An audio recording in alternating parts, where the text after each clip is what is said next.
Hi guys! Welcome back to my channel guys. So today yung video natin ay samot sari-sari. Ano ba to? Hirap mag-Tagalog ba?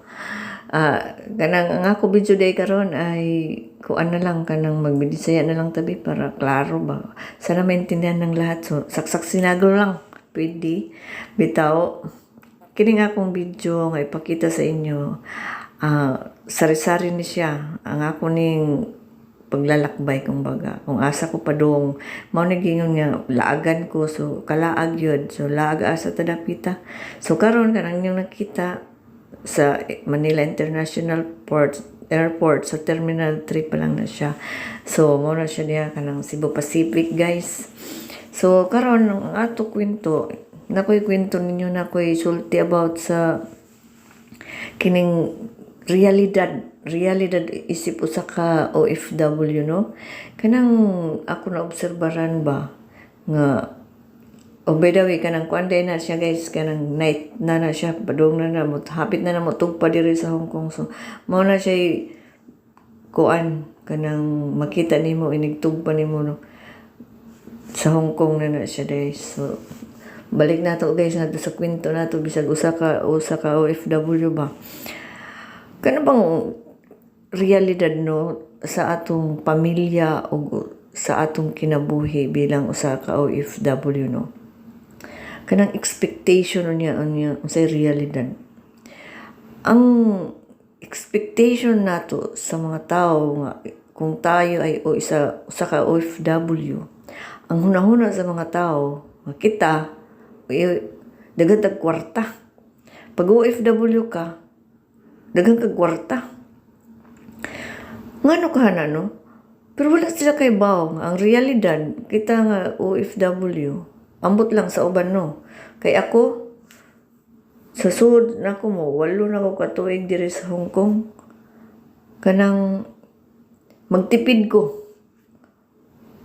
jud ko og kanang kaon sa dili inig day off na ko di gyud ko palito ng mga restaurant nga mahalon so nga ko ana budget ka ng 30 or gani magbaon ko inig kagabi kung nakoy sobra nga sudan pagkaon ako na siya puson nga itago na ko para ugma mano ako makaon so man siya realidad niya ang hunahuna sa tao nga kita ako natay dagag sapi kay inig pangayo nila kananglan mohatag ka singko unsa na lang no nga kitay na ning kamot og trabaho niya nagtipid dag pagkaon kay para nato ipada sa ila ug usa pa nag-abroad ta kay natay purpose sa to kinabuhi dili kay inigsweldo nato hutdon ra nato dayon para nila so dili nato makamo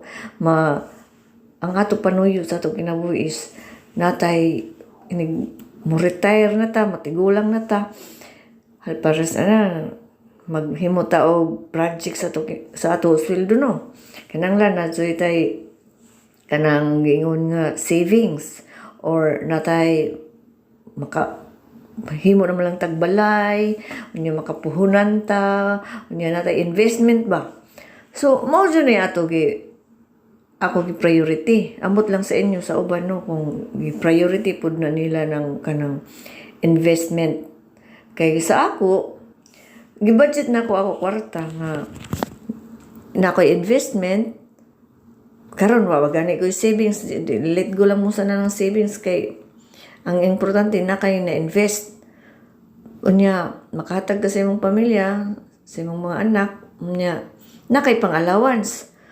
Unya kay unsa man naron nga kanang magtipid lagi ka kay para na kay ihatag so ang imong buhaton ang ako ginabuhat is magbaon na lang ko so tagsara pud ko mukaon sa restaurant katong akong video na previous nga nag-upload ko kaon ko restaurant kaon ko barbecue kaon ko hotpot so sa katuig siguro kausa ra man na mahitabo so okay ra siguro na no so karon kanang kwento na ko nakoy isulti ninyo about sa story sa kinabuhi sa ko amiga ba Or dili lang sa disa ko, amiga. Pero mao dyan ako na-obserbaran. Karamihan yun na diri sa Hong Kong.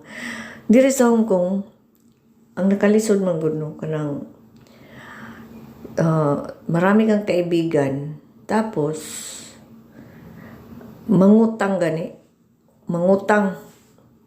Unya, siyempre, suod na nimo. Tapos, kanang mangutang, lalo na sa mga kay ba ko ani relate ni aning mga OFW diri sa Hong Kong kanang nay mga utangan kang kay Primo, kay Yuin, kay sa pa na diha nga mga utangan. Nya kamo kung na kay ka amiga. Suod na mo pila na katuig mong amiga.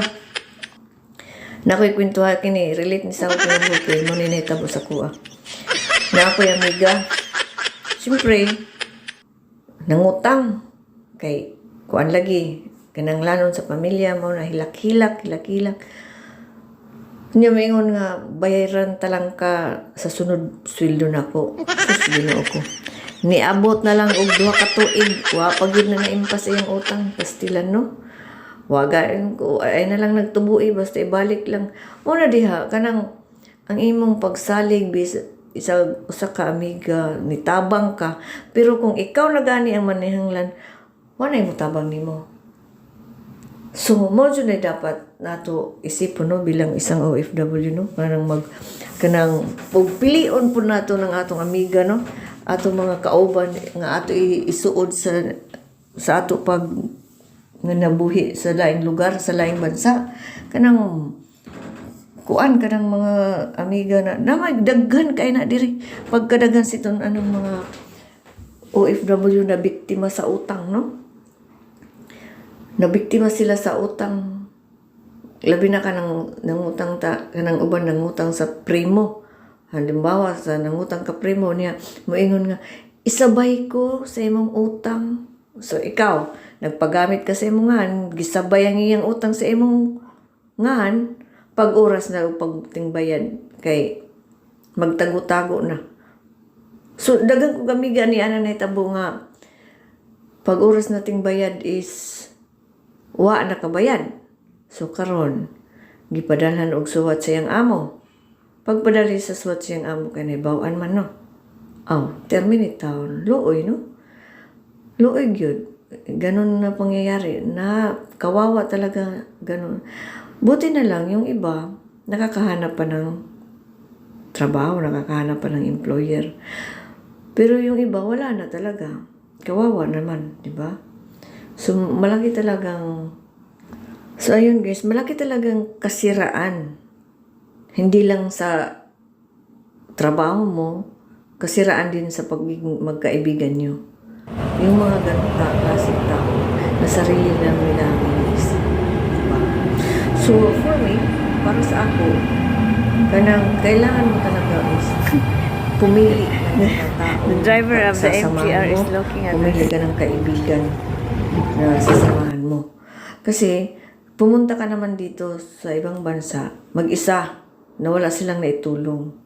Kumbaga, kailangan mo talaga magsikap para sa sarili mo. Hindi ka kailangan, okay lang naman na wala kang kaibigan na, kasi pumunta ka naman dito, mag-isa ka lang, di ba? So, bakit mo po problemahin ang ibang tao kung hindi sila, kung ayaw nila sa'yo? Kasi mayroon yung mga ugali na gusto ka lang nila dahil gusto nila ng pera. Parang scammer din yung mga kaibigan na ganun, di ba? So yun guys, marami yung ganun. Kaya shout out ako sa mga tao, sa mga ganyan na pag oras na talaga ng perang pinag-uusapan, okay lang tumulong. Basta wag lang yung malaki na kahit na aabot ng 1,000, kahit 100, 200, okay, at least may limit kayo. May limit kayo. Kasi doon masisira din yung pagkakaibigan nyo. Hindi lang pagkakaibigan talaga, mawawala ka pa ng trabaho. Ganun talaga. So ito pa guys, kwento ko, ino-obserbahan ko rito. Ako lang may obserbasyon dire sa Hong Kong no. Dire sa Hong Kong nice kayo siyang lugar. Kanang free jud ka, libre kay ka, kanang nakay freedom ba? mag-inom ka sa kalsada, mahubog ka. So, free kayo, di ba? Kaysa laing nasod, sa laing lugar nga kuan kayo. Ang problema diri sa Hong Kong, no, kana bang, halimbawa, diri man gud ang sweldo taas. Unya, kung dugay na kasi mong amo, unya, labi na kung nakay skills, kanang driver ka, dagko kay sweldo. So, nakaingon ko, kanang mga dagkog sweldo, no? Kung inana ko, sus, hayahay na unta. Pero dili di ay, guys. Bisag unsa kadako ang imong sweldo o gamay ang imong sweldo, kung dili ka mao mo budget, dili ka mao mo handle sa imong kwarta, wa gyapon ay kuan. Way adtuan. Wa gyapon kay madawdaw kung dako kag sweldo pero naa ang imong mga bisyo sa imong kinabuhi. Wa jud kay madawdaw. Wa kay wala kang sisave. Kumbaga, unsa ni Tagalog na ba? Kasi mayroon akong kilala. Ang laki ng sahod niya.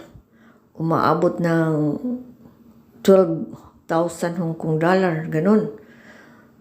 Tapos, wala siya. Lahat. Puno siya sa utang. Utang dito, utang diri. Tanan, utangan. Nahurot, pati pagani, passport. Giprenda. Ana ba? Kaya nga ang luho sa iyang kinabuhi. Ang luho. Na ang bisyo sa sugal. Bisyo kay sa sugal. Magtungit. Magunsa na diha. Tanang bisyo na Tapos, kanabang gingon nga, magparty karon, lipay karon, kasakit ugma. Kaya nga magngutang siya para sa iyang iparty. Unya, mamroblema na siya unsa iya ibayad, di ba? Unsa may realidad ni kanang unsa may tawag niya ni kanang dili ba practical ba? Nganong mag party man ka kung wa kay kwarta? Ano ang mindset, no? Ganang dili magsinosyal ba? Di magsinosyal kana bang realidad. Kung unsay naara, maora. Dili kay maghinambog, no? Na may uban na inana gud ba? Maghinambog sa kinabuhi. So nga kurang ikatambag ni ana bilang isang OFW. Magkanang lan realidad ang atong kuanon.